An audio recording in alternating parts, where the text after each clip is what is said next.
atas petunjuk penyelamat kita dan menurut ajaran ilahi, maka beranilah kita bernyanyi, Bapa kami yang ada di surga, dimuliakanlah namamu. Saudara-saudaraku terkasih, selamat pagi. Salam jumpa lagi dalam Sabda Siap Saji Rabu 7 Juli 2021, hari biasa pekan ke-14. Mari kita berdoa dalam nama Bapa dan Putra dan Roh Kudus. Amin. Allah Bapa Raja Damai, semua yang harus dan haus akan keadilan dan kedamaian, Kau sinari cahaya pengharapan dalam diri Yesus Kristus Putramu terkasih. Perkenankanlah pula kami menjadi saksi warta sukacita itu demi Yesus Kristus Putramu dan pengantara kami kini dan sepanjang masa. Amin. Tuhan bersamamu dan bersama rohmu. Inilah Injil Yesus Kristus menurut Matius, dimuliakanlah Tuhan. Matius bab 10 ayat 1 sampai dengan 7.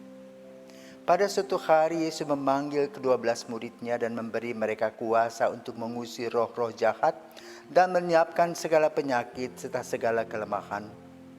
Inilah nama ke-12 rasul itu: Petrus, Simon yang disebut Simon yang disebut Petrus dan Andreas saudaranya, Yakobus anak Zebedeus dan Yohanes saudaranya, Filipus dan Bartolomeus, Thomas dan Matius pemungut cukai, Yakobus anak Alfeus dan Tadeus, Simon orang Selot dan Yudas Iskariot yang mengkhianati Yesus. Ke-12 murid itu diutus oleh Yesus dan ia berpesan kepada mereka, "Janganlah kalian menyimpang ke jalan bangsa lain atau masuk ke dalam kota Samaria, melainkan pergilah kepada domba-domba yang hilang dari umat Israel. Pergilah dan wartakanlah kerajaan surga sudah dekat." Demikianlah Injil Tuhan, terpujilah Kristus. Nah, saudaraku terkasih, kita bersambung kemarin kita bicarakan soal visi. Nah, sekarang jelas ya. Visi Yesus tadi mewartakan kerajaan Allah.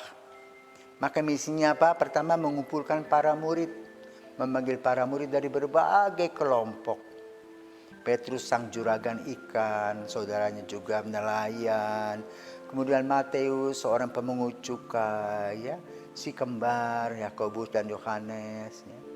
Kemudian juga Yudas Iskariot yang kemudian akan mengkhianati dan menjual dia. Jadi pertama kali dikumpulkan, Yesus membuat sekolah informal. Yang kedua apa tugasnya? Disebutkan di situ.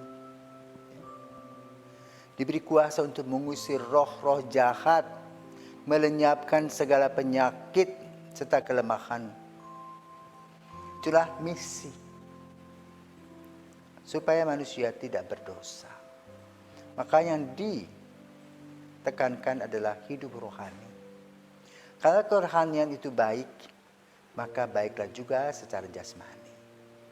Kalau seseorang selalu bersyukur kepada Tuhan, dia akan menikmati hidup dengan rasa syukur, bisa saling berbagi dengan orang lain. Tidak menggerutu, tapi bersyukur, berterima kasih. Yesus mengumpulkan para murid untuk memperlihatkan kepada para murid, ini loh cara kerjanya. Jangan banyak omong, lakukan apa yang bisa dibuat untuk memberikan rasa damai dan rasa bahagia, rasa puas kepada orang-orang di sekitarnya. Dari orang-orang yang buta huruf, ya kita belajar mengajar untuk menulis, membaca, memberitakan kepada mereka tentang pengetahuan. Juga kesehatan sanitasi, tahu bagaimana caranya 4 sehat 5 sempurna. Dan itu hal-hal yang kecil yang dilakukan di dalam kehidupan kita. Dan itulah tugas mulia setiap orang yang menjadi pengikut Yesus dan jadi murid-murid Yesus. Mendalami apa yang mereka alami sebagai kesulitan. Seperti saat sekarang COVID-19, susah uang, susah bergerak. Nah, bagaimana kita memberikan kepada saudara-saudara kita yang gelisah memberikan rasa tenang, mengajak mereka berdoa, mengajak mereka untuk berserah. Yesus berhasil setelah mengumpulkan para murid melihat dan mengamati dengan saksama apa yang Yesus lakukan. Bahkan banyak hal yang mengagumkan yang dibuat oleh Yesus melalui penyembuhannya. Melalui bagaimana orang curhat kepada Yesus. Bagaimana mereka pulang dengan rasa damai. Ini merupakan sebuah mimpi bagi para murid untuk melaksanakan karya-karya mereka. Bahkan kemudian Yesus menjadi orang yang disalibkan. Karena itu para murid Yesus pun ada beberapa yang disalibkan. Menjadi martir. Mengikuti gurunya. Yesus berhasil mengumpulkan para murid. Mengubah mereka yang boleh katakan kasar. Menjadi orang yang halus dan sensitif dalam hal rohani. Berbagi dan berbelas kasih kepada orang-orang di sekitarnya.